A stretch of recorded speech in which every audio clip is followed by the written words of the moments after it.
So ఇప్పుడైతే మనం శృంగేరి అనే టెంపుల్కి వచ్చేస్తున్నాం. ఇదైతే న్యూలీ కన్స్ట్రక్టెడ్ గోపురం అనమాట. చాలా పెద్ద గోపురం, సూపర్గా ఉంది ఫ్రెండ్స్. సో ఇది కాదు మెయిన్ ఇక్కడికి రావడానికి కారణం ఏమంటే అక్కడ కనపడేస్తుంది ఇప్పుడు పురాతనమైన కట్టడం. సో దీనికి ఒక నియర్లీ 1000 to ఈ టెంపుల్ చూసుకున్నట్లయితే మనకి 14th or 15th centuryలో కన్స్ట్రక్ట్ చేయడం జరిగిందనమాట. ఇది వెరీ ఏన్షియంట్ అండ్ చాలా హిస్టారికల్ ఉండే ప్లేసు.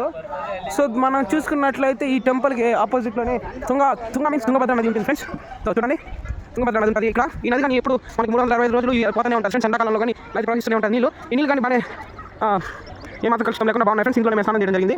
సో ఈ టెంపుల్ని శ్రీ ఆదిశంకర అనే ఒక మహారాజు కన్స్ట్రక్ట్ చేయడం అయింది friends. So 14th to 15th centuryలో జరగడం అయింది.